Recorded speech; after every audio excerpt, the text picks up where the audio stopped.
Are you ready for the heavyweight championship of the world? Are you ready? Hey, welcome to Unanimous Corner. Today we're bringing you another episode of Unanimous Decision.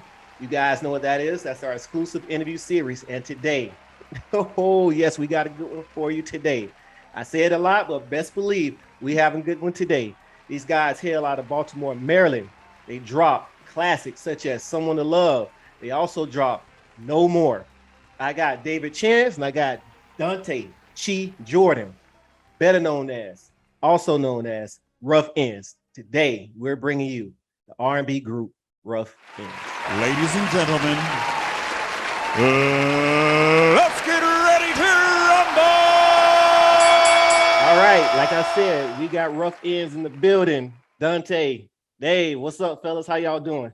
What's up? What's up? What's up? What's up, brother? How you doing, man? Man, I can't complain. I'm blessed, and I'm grateful for you guys to come and bless our show. We sure appreciate it.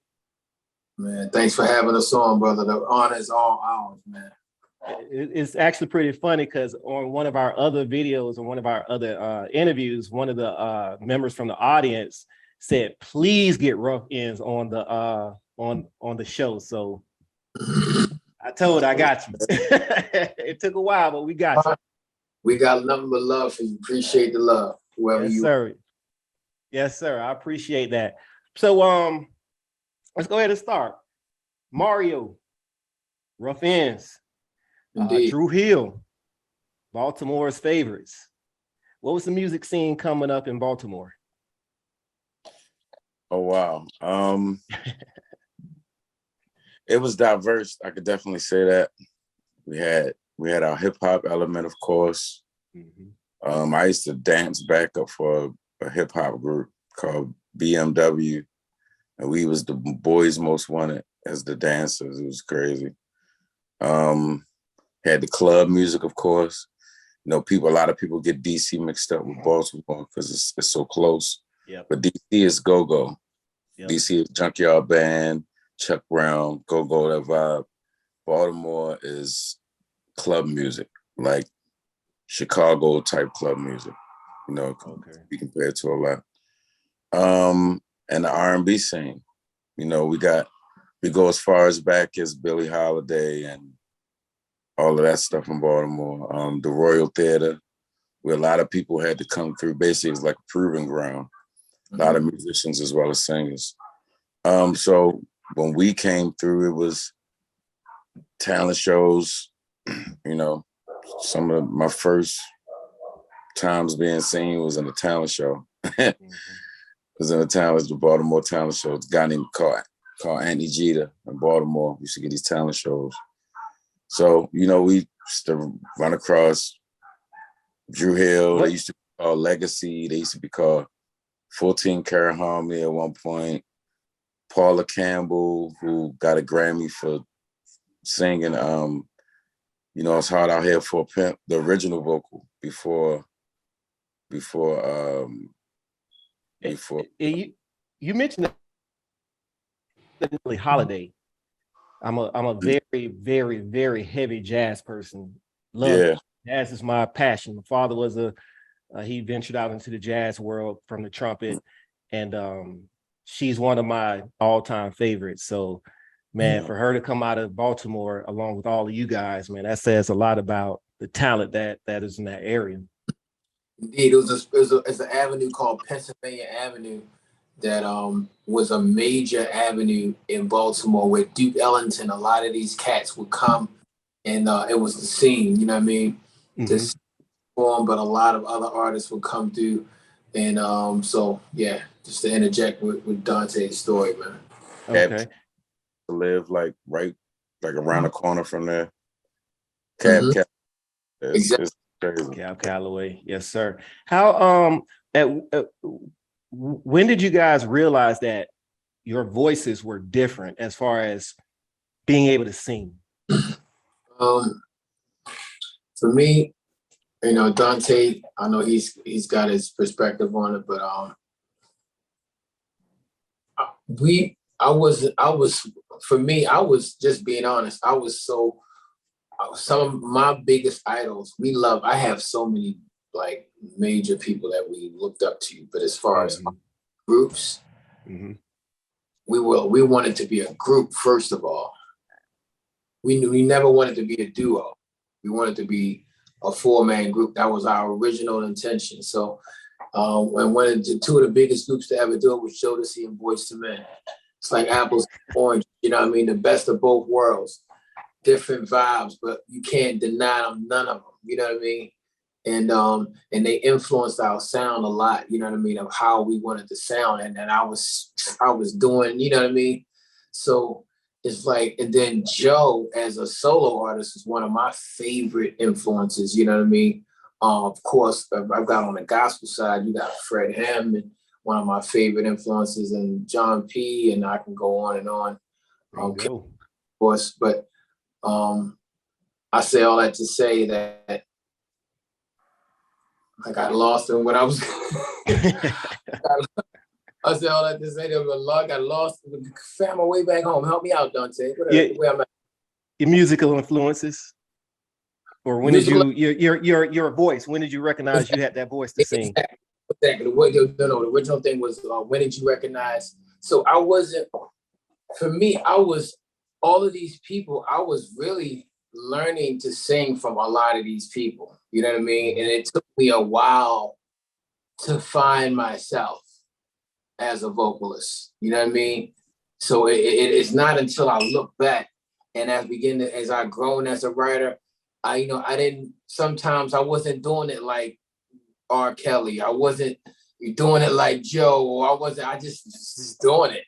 Yeah. And that became my own sound. Like, now, yes, I have all of these things to pull from, but my interpretation now becomes distinct and becomes original. But that took a while. So I wanted to kind of say it like that because that's kind of how it is for some people. Some people come in already with their own sound. Yes.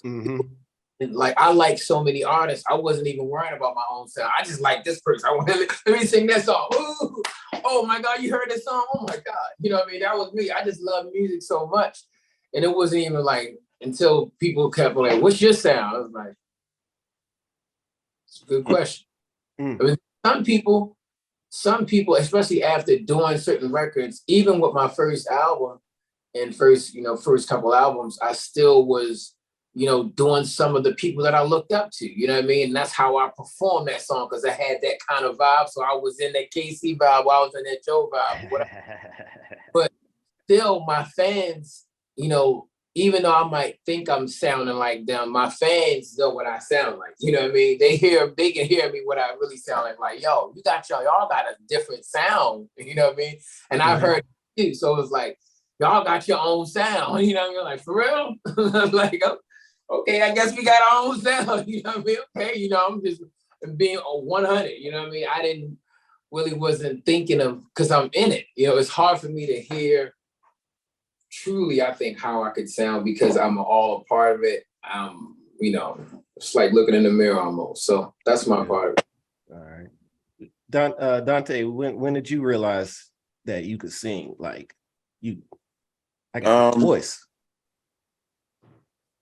Mine came in parts. Like my dad could sing.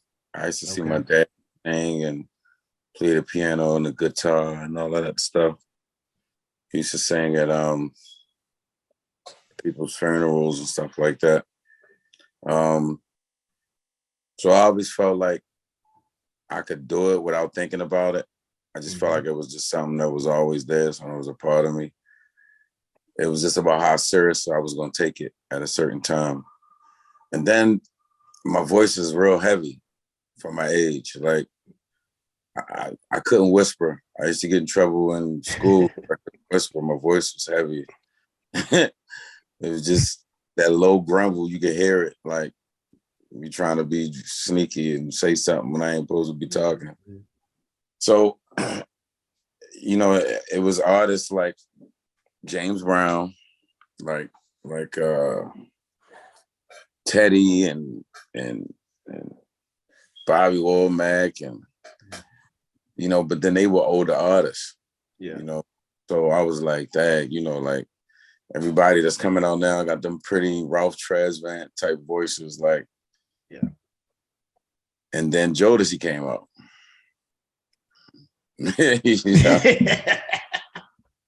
It's like he came out with that swag, like, listen, yeah, I got a heavy voice, but I'm a Haley, I'm an R&B singer, and I came to whip butt and take names. Or take names and whip butt. You're lying, bro. You know what I mean? So that's one of the things that gave me confidence, like, okay. It's just about how I work my instrument. You know what I mean? My one of my homeboys, we grew up together. He was P-Roll from Prophet Jones, that big afro. Oh, that's my dog. We man, I've been knowing him since preschool. Oh wow. And same thing with KC. He was always in high school. He played basketball. We all played basketball. We hooped. And he wasn't like a singer like that. He would just, hum and do little things around the campus. But when KC came out, I think that's when it took off. And he talks about how much KC is such an influence with him and his singing. Indeed. KC definitely had an influence, yeah. So on y'all first album, y'all had B. Cox, Brian Michael Cox. Y'all Black y'all Baby. saw That was young. See. And he was young. He was young. Yeah. Did y'all see anything in him when you were working with him? Yeah, we definitely seen something else. Because first of all, he was just he's a real cool, down-to-earth person. You know what I mean? And that was the same time he worked on that Jagged Edge Let's Get Married album. And he worked on a couple of songs with us, but Missing You was the song that got placed. And we always got a lot of love for him because there were a lot of other producers that wasn't giving us the hot stuff, if you know what I mean. You know what I mean? I got you. You know how it is. They're just it's a new group because we were brand new. So I'm not mad at them. They was trying to get that money. You know what I mean? Aaliyah came through. They was like, yo, boom. You know what I mean? So it was like Ruff Endz, a new group on Sony Epic. All right, let me find something. You know what I mean? Here you go. Mm-hmm. We wrote to them, but we did a lot of songs, and I think just everything kind of worked out for a reason. We did about 50 songs or something, you think, Dante? We did a bunch of songs. No, it was Eddie Faye, definitely over 40. He was down there with a. Yeah, we did a bunch. Jesus Christ. 2 CDs worth of songs. And we only used like Missing You from Brian Cox. But you knew he had it. Yeah, you know what I mean? And that was probably one of the few we did with him. So but I think it was the reason why I say it was all a plan, because even though we did all of those songs, that was repetition. There's something about doing this 1,000 times. Mm-hmm. They said, what happens when you do something 1,000 times? That's like the beginning of mastery. You know what I mean? So for us to be in the studio working with all of these different producers, it was like learning, growing. He showed me something. Even as a producer, I could produce, but I wasn't producing at the time, but I was learning stuff from them. I'm like, okay, dang, I seen how we doing that. You know what I mean? It was an experience that I think that was all by design for real. You know what I mean? Mm-hmm. Learning lesson, because it took us about almost a year to get our album done before we came out with No More Shopping Sprees. So we was signed in 99. The album came out in 2000. Mm-hmm. We had a soundtrack came out in 99. It's the Blue Street soundtrack, but we were still working on the album, really trying to find the sound and really trying to find that that chemistry. You know what I mean? It's like Rodney Jerkins and Brandy. When they got together, it was and you hear it, you like, oh my God, perfect vibe. You know what I mean? Janet Jackson and Jimmy Jam and Terry Lewis, you know what I mean? That chemistry. So it was like trying to find that match for us. And we connected with Manuel Seal. Shout out to Manuel Seal. He used to be with Jermaine Dupri back in the day. I don't know if you know who he is, but he's an old school cat, but phenomenal. Wrote a lot of big hits for Mariah Carey, you name it. A lot of the JD early So Def stuff. Usher, Mariah Carey, a lot of them. Yeah. Make you wanna blah blah blah blah. That's Manuel Seal playing. You know what I mean? Mm-hmm. So go ahead.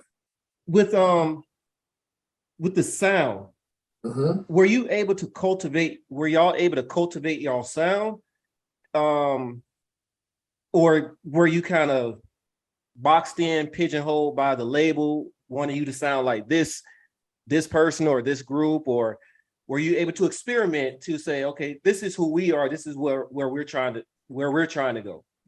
They definitely gave us say, and gave us a M N.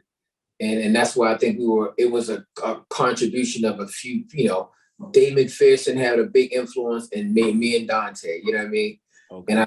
And our manager and different people from the label, but together it gave, the album, and we were kind of pleased with it because there was a lot of things that we wanted to do.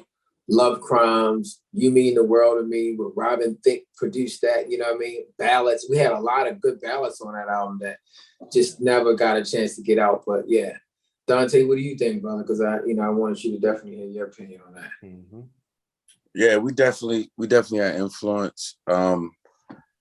I could say Dave McPherson was trying to steer us away from the real churchy vibe. Exactly. Oh my God. Yeah, real churchy vibe. We was tripping last night at rehearsal. Well, was it today? Yeah, today. You tripping today at rehearsal? No, last night. That's the day, yeah. With the vocal. About, okay. Because we was talking about how heavy the church, how churchy vibe was when we came. And then we was rehearsing Someone to Love You. And I was like, there you go. It's a part of Someone to Love You. Go, all you need is someone. All you need is someone, girl. Yeah,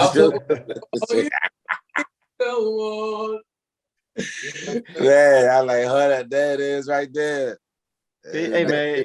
Like, lighten it up a little bit, guys. Y'all there sounded like John P. Key is up. All right.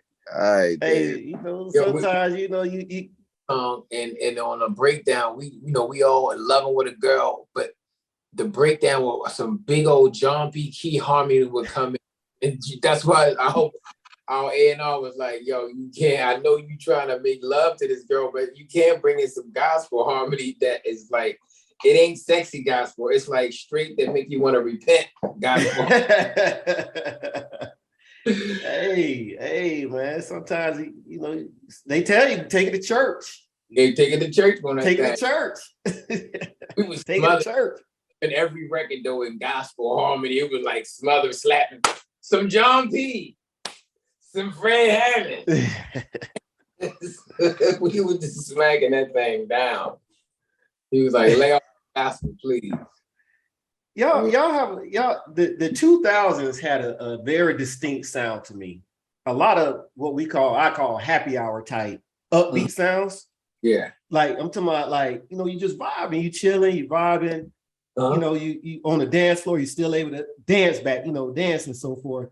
And then the ballads were all, like you said, the Someone to Love, a Joe song. You just have they all fit together. Like that time period fits so well together. Mm-hmm. And your songs fit seamlessly right into that whole era of that 2000 sound. It sounded a little obviously different from the 90s, right? And a lot of people we interview, they were saying, man, 90s was like that era of R&B. Like a lot of people we've interviewed, man, 90s, that 90s era. What era would you guys say that probably would tip the scale as one of the best eras in music or R&B? Because a lot of them say 70s as well, that whole soul era. Mm. Yeah, that's a good one. Definitely didn't know that the era that we were growing up in would be called, the 90s was gonna be a thing. Like, now, like 90s, we didn't think, I guess the eras before us was a thing. So, I mean, I don't know, man. You got so many, I don't know, like the 80s was just as banging as the 90s, if you want to get technical. You got a lot of people like your Luthers, your Michaels, your what you call it?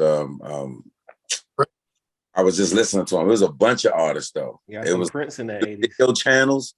We used to stay up for Friday night videos and all that crazy stuff, man.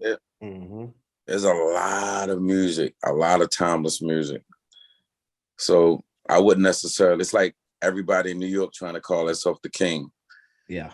There's a lot of real people, there's a lot of real rappers, a lot of real dudes in New York. So for you to say you the king is kind of like obnoxious and crazy, because in every borough up there in New York, you got a few kings up there that could claim royalty. You got some boys up there. Right. So I mean, I look at it the same way with music. It's like, who's not to say they're gonna look back a certain amount of years and say around this time period, Kevin Ross and all of these other artists that we're hearing now, and LMA and her and Chris Brown and all of, you know what I mean? Like, yeah. So it's like, it's hard to say why you living in it. You know what I mean? Like we still living in it right now. You know? You definitely was a part of that 90s, end of the 90s, 2000 era. And there's a lot of classic artists that came from that time period also. And us being one of them, you know what I mean? But at the same time, you got people like Charlie Wilson right now, who's still kicking. I don't know if he's doing as big then or now. Like big now, sure, than ever. Yeah. I saw him on the Culture Tour with New Edition and Jodeci, and I mean, he commanded the crowd as much as everybody else did. Fire. He a beast. Fire. Yeah. Fire. So speaking of eras and so forth, it seems as if like this era, the R&B of this era, it's a lot of staccato type singing, like broken singing. How I hear it. The James you talking about that kind of? Yes, absolutely. There's no fluidity. There is not that. Yeah. I guess the singing that I grew up on. Yeah. And that I listened to. It's like more rap singing. Yes. Really, it's rhythmic singing, like rhythmic. Yes. So that's because no, go ahead. No More is a similar song. It's a similar kind of thing. Baby, relax, sit back and chill. Just give me it's kind of a rap, you know what I mean? But now it morphed into something, you know. I mean, no disrespect. Yeah. But it's just not from my ears.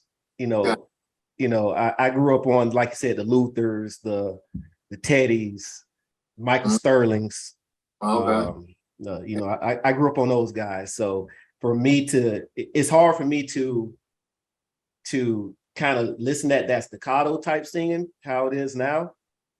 Because I'm just so used to ballads. Like a ballad is a ballad. And you guys, even with your new project that you put out, I felt it. I heard it. I still heard true ballads. And I hear that with you guys' voices I still hear that hard singing, I guess. Like a lot of singing today is kind of soft or falsetto. Yep. I still hear the singing out of you guys and all the people that I grew up listening to. Man, thanks, bro.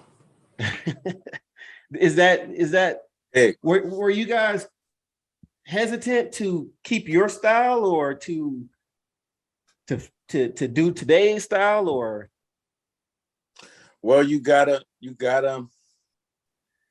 be willing to evolve to survive. You know, definitely to a certain level, but at the same time, you gotta remain yourself. So I definitely call it growth. Okay.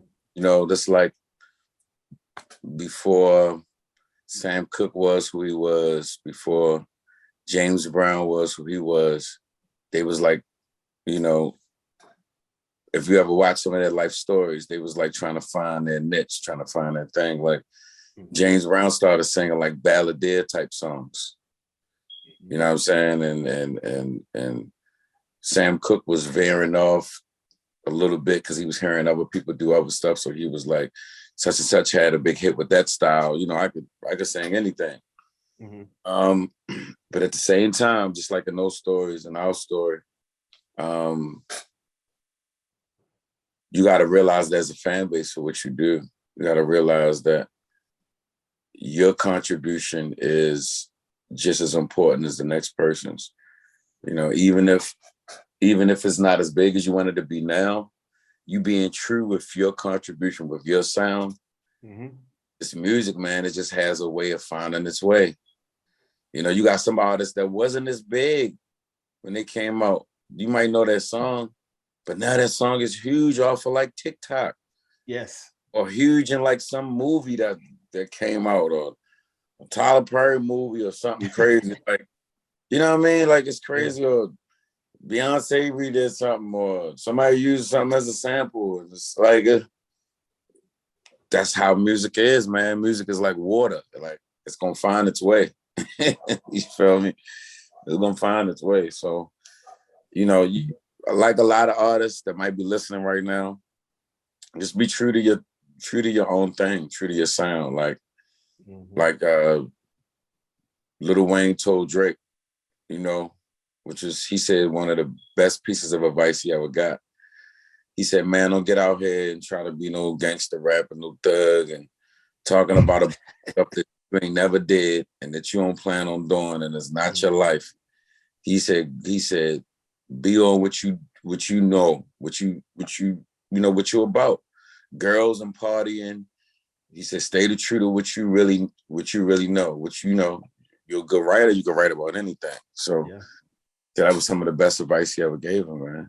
You know what I mean? He definitely created a lane. Yeah, definitely. Boy, don't miss. Yeah, he definitely created a lane. Right? That boy, they got a machine over there. Yeah.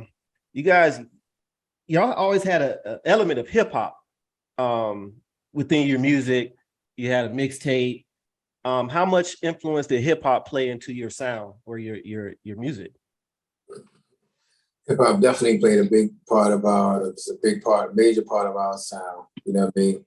Because you know, hip hop is a part of the hood. You know what I mean? So it's like it's in the culture, in the fabric of the ghetto. So it's like you know, the music from you know, LL, you know, being one of my favorite when he first came out, to I Need Love, to all of the greats, man. You know, Run DMC. My brothers used to rap it. You know, I used to hear my older brothers rapping it, and they would both going back and forth. What's up? And you know, they felt like they got a you know, a Run DMC. They had one of these the back in the day. Their little you know, fashion, I mean, talent show and stuff. You know, the influence was always there, man. So the singing element, you know, it was just in the fabric of everything we did, you know, especially from a production side as well. You know, and you know, the club scene, you know what I mean? You know, hip hop and R&B is just, I think it's a great melting pot when it comes to the club environment, you know. So records like No More, you know, did really well, and I think we represented it, that the whole fusion. I think the Ruff Endz, you know, brand represents that, you know, hip hop and R&B. That absolutely. Like I said, anytime it just has that. It's the No More, just the beat. You can't help but dance to it. Like you just can't help. you're gonna rock. You go bop. You're gonna rock. Just like if you hear that hip hop song that just makes you feel that. It just makes you feel something. You know what I mean? Like music for me is I look at it as soul. Like, is it touching my soul? Is it making me feel a special way, or is it just something that you're just pushing out? And I think Diddy talked about that just recently, and we could kind of segue to that. Try to say that for the end, but he had his statement that R&B is dead, and then he clarified it of his statement, tried to bring clarity to his statements when he was speaking to Timbaland, and he just talked about the soul, the feeling you get. What do you guys think about that statement, and then what do you think about his reasonings why he said that? Well, I could definitely hear where you're coming from. I'm definitely, I'm the kind of person that listen to what somebody's saying, even if I'm not necessarily excited about or happy about what they're saying. I definitely hear where you're coming from, but at the same time, you got to know that music is about self-expression, first of all. So it's like when artists link with producers and artists link with writers, at the same time, the artists themselves breathing their personal love, pain, joy, all of that stuff into the conviction, how the song is being delivered. So it's like saying people don't have souls anymore, because music is directly tied to, artists. It's like self-expression, you know what I mean? So R&B definitely ain't dead. The element of music is definitely here. Just how we do it, how it's delivered is different. For a lot of people, you have a lot of groups and a lot of artists that don't have A&Rs. So there's no middleman in between a lot of these people to critique their music and say, look, you need to go back in and do this. Or you see movies with them conversations like people gave us when people recording, stop the track. Listen, man, you need to sing this like your girl is leaving. Her suitcase is on the doorstep. You playing like she gonna stay. You need to sing like she halfway out the door. We used to have those kind of conversations. Not to say that that's still not done. Yeah. Right. But that element I know is that part of our music creation, getting it to the cutting room floor to the public, is missing a step here and there. Okay. But at the same time, you got artists like Lucky Day, Kevin Ross, like our guy Jay Brown, you got a bunch of upcomers that's can't take nothing away from them. Can't take nothing away from Mario. You know what I'm saying? I hear you, Diddy, but then did you hear our youngster reply, Mario? He went online and rocked the End of the Road a cappella. You know what I'm saying? That's R&B, man. You can't tell me that's not R&B. Can't tell me R&B dead, but you got artists like that out here. Yeah. That could pull up and show out with nothing. You know what I mean? That's the essence of what we do. So it's not as heavy. I could say that for us with Diddy's comment.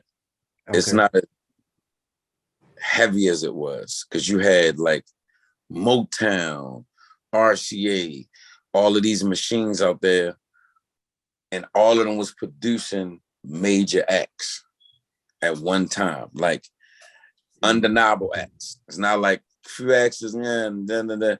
No, you had the Temptation, Full Top, Aretha Franklin, Gladys Knight. You had artists that was people spend time and money in to make sure that they was hitting in the hole like in 20s.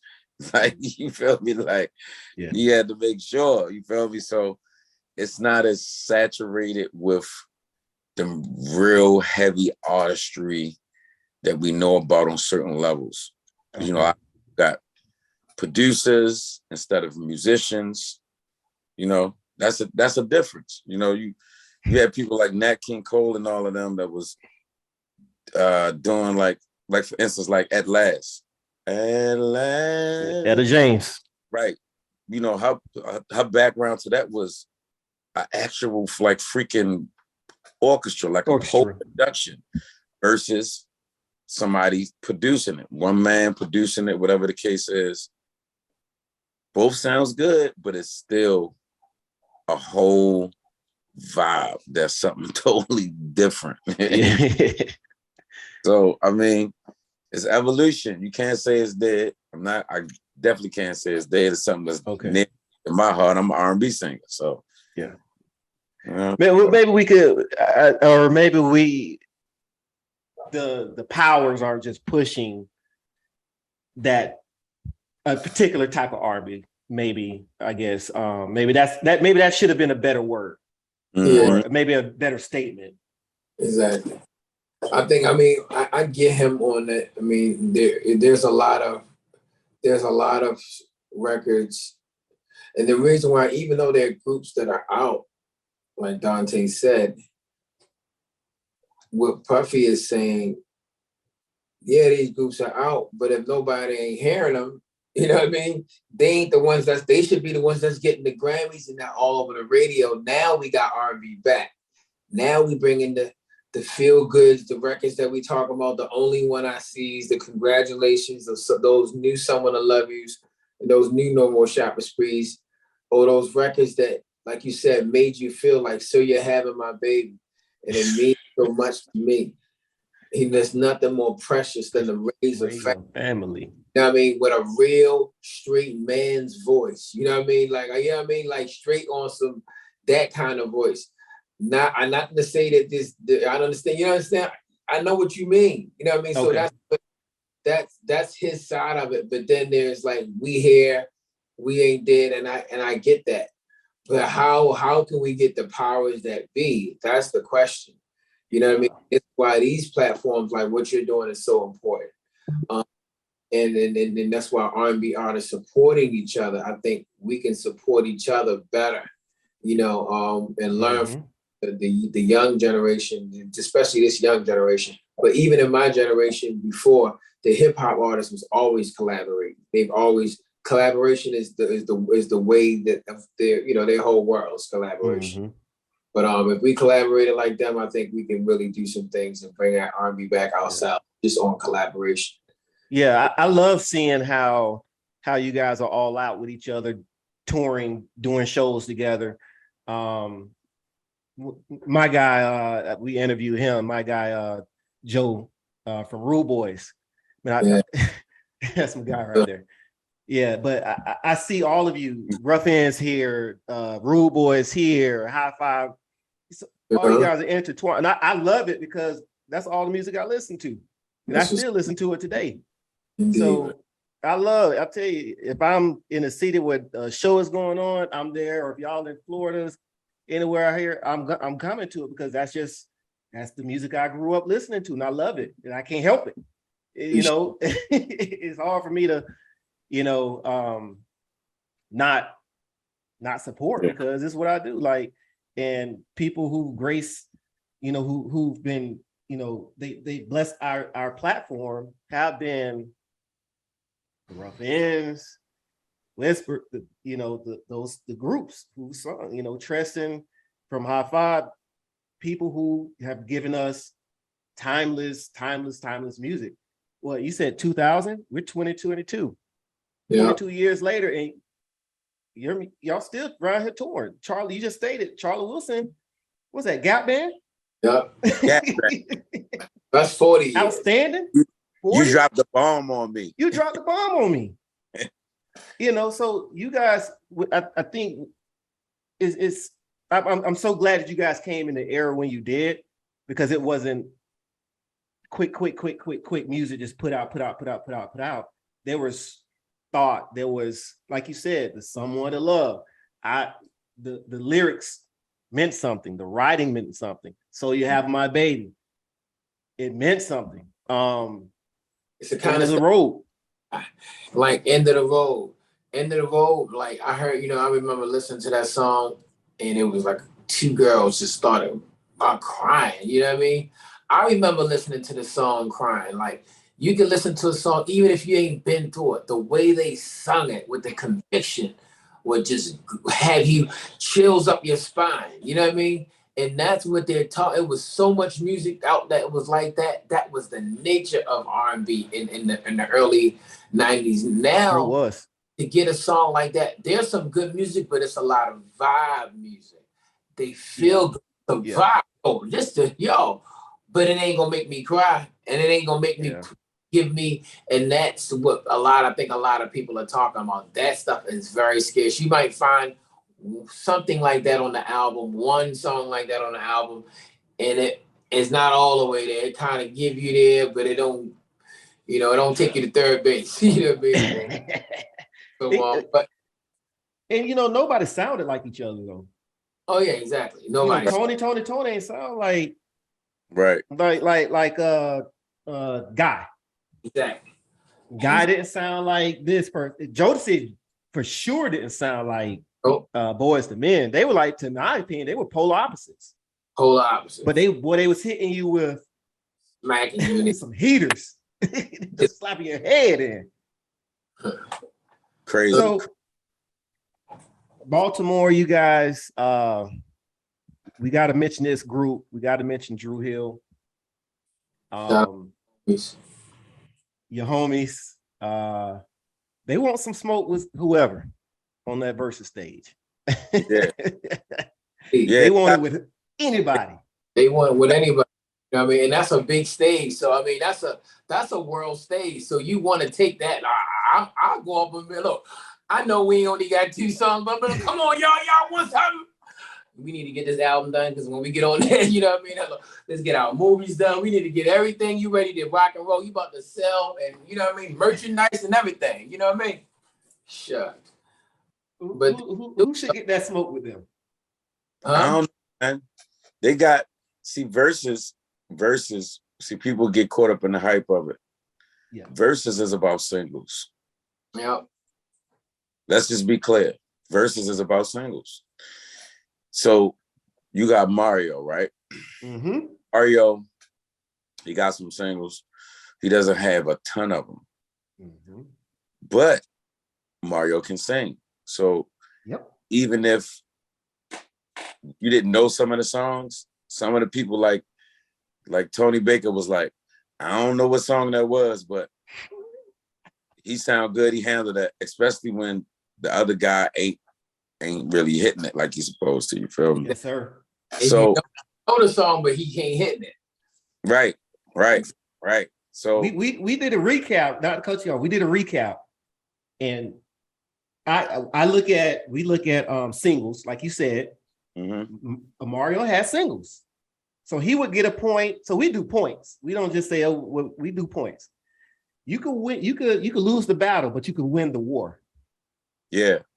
Mm-hmm. See, especially how they doing it, what it evolved into, where people starting to perform it instead of it versus where you playing the record and you letting the record battle. You know what I'm saying? They started doing it like a live performing thing. Mm-hmm. Yeah, if you ain't on Mario level, that just wouldn't have been good to do. You've been knowing the kid since he was 10, 11 years old, real talk. Okay. He's a problem. Mario's a real problem. He's a problem. The boy can sing. Back then. Mario trying to come around the time Lil Sammy was coming out. And B2K and them was out. And they used to try to compare him. I'm like, listen, Mario ain't nothing to play with. This ain't that kind of situation. You don't want to do that to yourself. You could dance and do some other stuff, but if you came, it's like The Voice. You can come and slide around the stage, but The Voice is about vocals. Yeah. You came to do something vocally, all right, but you came to play and do trickery, you're gonna be in some trouble. You're gonna be in some trouble. Yeah. Young boy don't play, man. I'm talking Thanksgiving, he 11 years old, probably 12. I think probably 12. Mm-hmm. Came to my house. to get his BB gun because I took his BB guns. We in the city. We in Baltimore. The gun looked real. It looked like a Desert Eagle, but it was a pellet gun. It was black. You know, we in that circle, and I took his gun from him. I'm like, yo, you don't need to be walking around Emerson Avenue. Like, I don't even think you know what Emerson Avenue really is at this time. Like, yo, I was around there heavy. Like, that ain't where you want to go faking like you got a joint and you don't. Like, that ain't the situation you want to be in. Took the gun from him. He came back Thanksgiving. He was saying it was his brothers or something. He had wanted it. His brother kept, was mad because whatever. So he came over the house to get it. We stopped at the house. I was telling my mother and my sister and them, this Mario, boy, is a beast. I was like, Mario, sing something for him. Mario did just like this. Put his head down for 1 second and said, "We belong." He started singing End of the Road and murdered it. You hear what I'm saying? Mm-hmm. Like he did on that clip when he sung End of the Road recently. Mm-hmm. He murdered it. Yep. They were standing looking at him like, golly.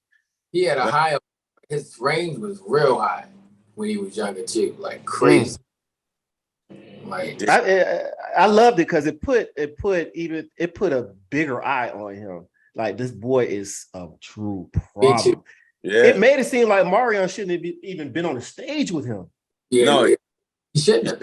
And that's what the world is seeing. And that's why I think a lot of artists like us that can sing, we are like, and a lot of other groups like your boy from the Rude Boys, we always talking about, I think it was us, but it was one of our peers, we was having this conversation that it's good. No, it was us. It was Rude Boys, Men at Law, Troop. Yeah, true. We were saying it's good because it's giving us an opportunity to give fans an opportunity to let them see, yes, it's great that these people have great records, but when it comes to live performances, there's a difference, you know what I mean? And there's nothing wrong with it if you want to use auto-tune live, because you can still do that live and still have that effect. And if that's the effect you're looking for. And a lot of kids, they didn't grow up like us. So to them, especially when you high on mollies and all kind of stuff, it's fine. You know what I mean? The beat is going, you know what I mean? But when it comes to a real career where you can have a $30 million residency in Las Vegas, like Boyz II Men, then, you know what I mean? That's real voices can do that. You know what I mean? Real singing, real talent can have the distance where you can even make millions in your career at the end of your career and sustain your career. And that's what talent does. So if you watch, man, all you are out there, man, put the time in, put the work in. If you got an ability and a talent, it's all about putting in the work. Don't let technology rob you of work. You know what I mean? Because it's happening to a lot of these artists. You have talent because I hear it in the writing. I can hear it even in the song. It's a great song, but you don't let the technology is having you robbing you of the work. Put the work in so that now you show up and you move auto-tune out the way, you still can handle the song. You know what I mean? And I think that's what's happening. They probably need to go back to that John P. Key and Fred Hammond. Listen. Exactly. That's trainer. Because I can't remember. I think it was Jason from we interviewed them as well, and he said, man, when you sing gospel, you can't play around with gospel. There ain't no auto tunes in gospel. It's you either can sing or they finna get you. They gonna march you right out that choir stand or off that pulpit. You know, you can't play around with that. So you can't play around. Yeah, I think with Dru Hill, like they have the singles, they have the singers. I really only see a few. Yeah, they trying to get something going on with that 25th anniversary. Why they guns loaded? They like, we need beef right now. Take anybody who want what, where you at? Yeah. I love it. I wish I could just join in that little group. I'm gonna stay with somebody right now. Go ahead. Go ahead. Y'all can say, I'll tell you what, we got a Baltimore thing. Anybody want it with Baltimore, come get it. Anybody want to make me get it? I get on that stage for real. Ow. Hey, you know, I love it. I love it. And I want to see it happen. So hopefully it happens.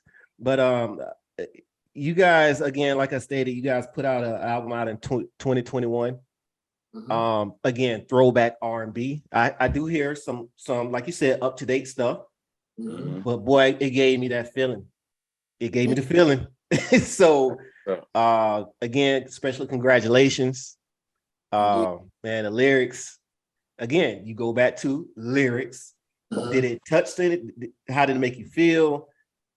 What was the thought of going into that album and the creation of that album?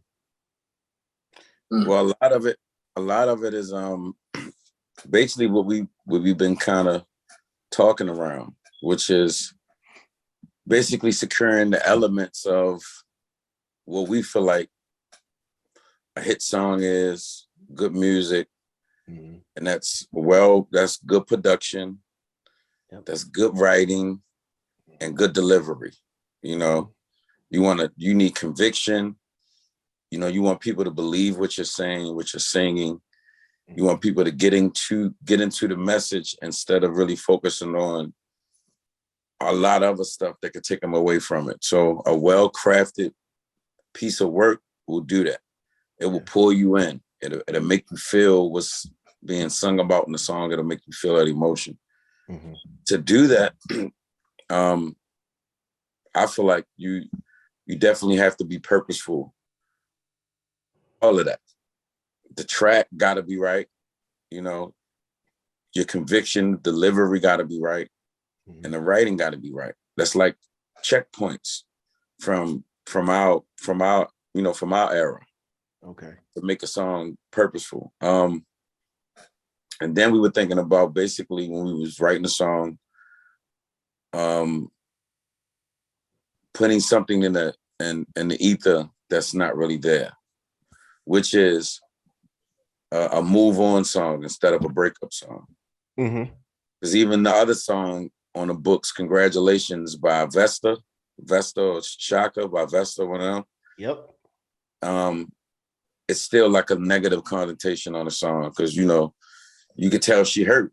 You know, I ran into the chapel doors.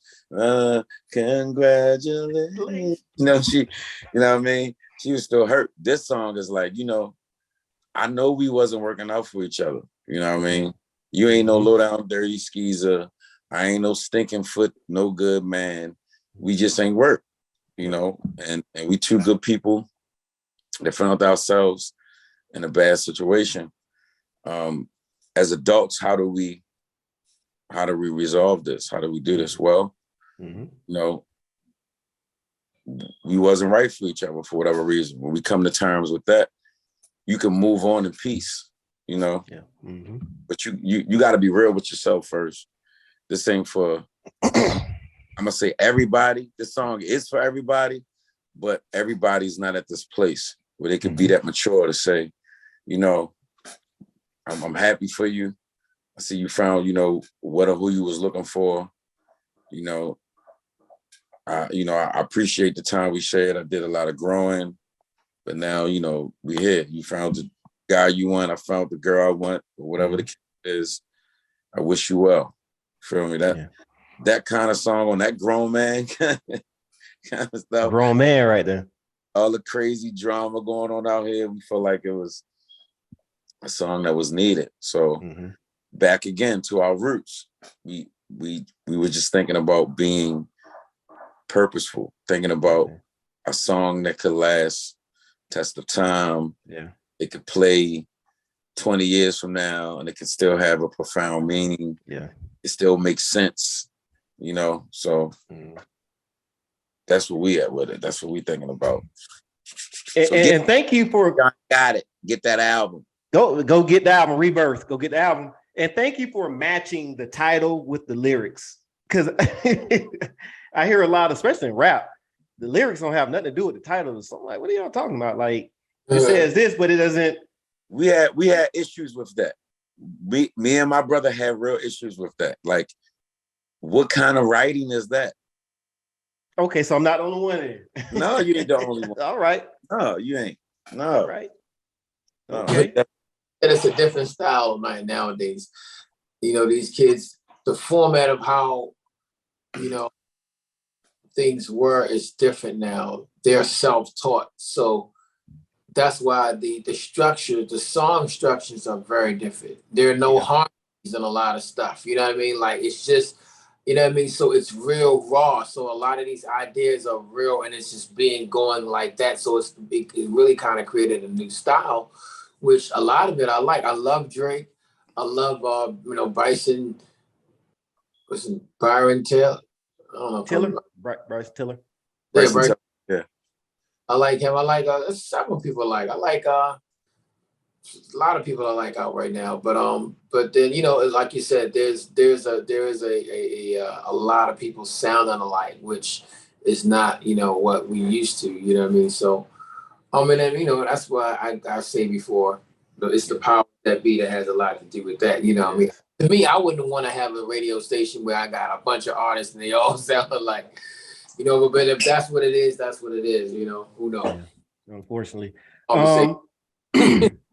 What do we have in the works? Anything coming out that you guys could speak on as far as any new music out there? Anything that I know you guys out there touring. I know you're doing shows. So if these guys are anywhere near your city, please go see them. Support these artists. Please go support them.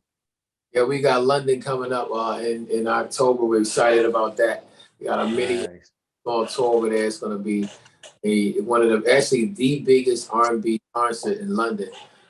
So we're excited about that. We got, you know, Genuine, Donnell Jones, just a whole list of people, you know, Tweet, 702, and more, you know what I mean? So we're excited about that. But we got this Saturday, we're in Baltimore. We're in our hometown on the Riff from the Cliff. So definitely hit our Instagram at official Ruff Endz, on the gram, on Facebook. The Real Ruff Endz on Twitter. www.officialruffendz.com is the website where you can check us out.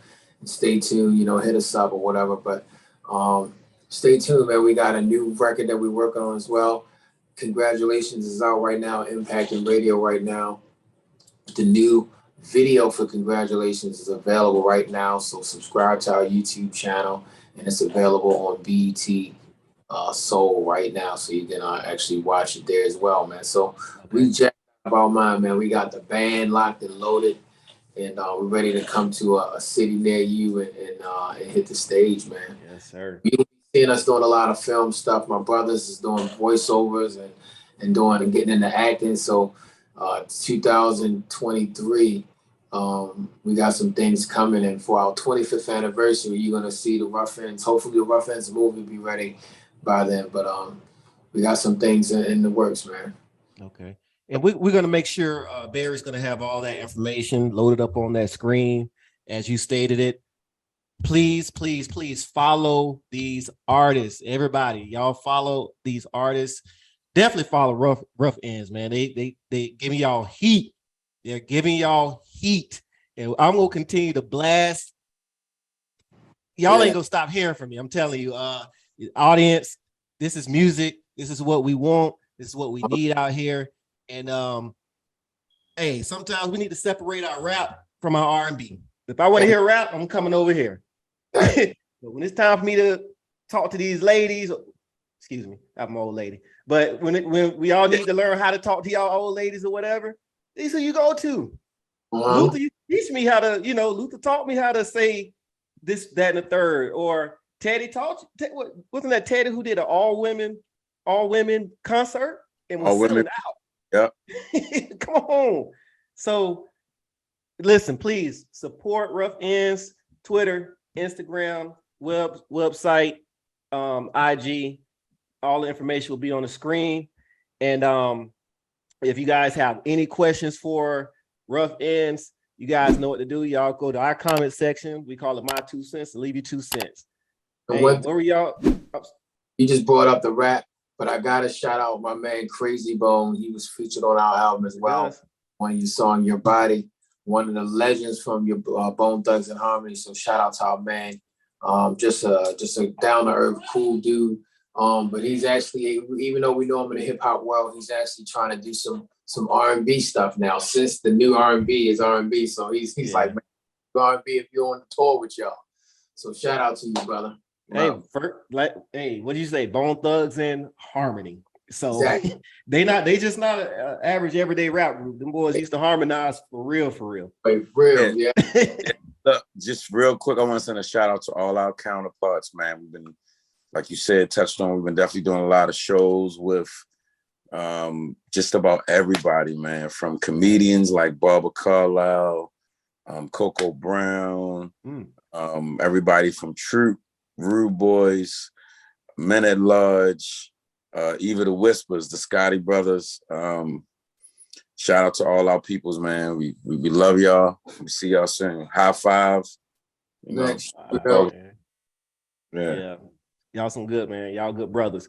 Again, on behalf of my co-host Barry, myself, we truly, truly, truly appreciate it. Words cannot express how much appreciation we have for you guys for gracing our platform. Hopefully, you know, we ask you some great questions. We're able to go down memory lane for certain things. And when those new projects hit, if you guys would please come back and bless us again and talk about it, let's do it. And whenever you guys are in Florida, please I'll keep my eye out. Hopefully down here soon. Yeah. And if I'm out of town and I can get to where you guys are, I'll definitely do that. But again, thank you guys so much. We truly appreciate it so much, for real. I mean, I can't say it too much. Man, we appreciate you, brother, because it's these platforms that are connecting brands like us to our fans, man. So, groups like Men at Large and us, we just starting out social media just a few years ago. So we late to the party. We started it. We would probably have, almost 1 million. You know what I mean? We would literally have a lot of fans. We started from day one, but it's growing. But still, these things help us as well. So, even though it's not as big as you think it is, it's still helpful, and it's a platform. So, yes, sir. And let you know that we appreciate what you're doing as well. I appreciate that. Appreciate that, Dave, Dante, Ruff Endz. We appreciate it. Y'all know what to do. Peace. Peace, man.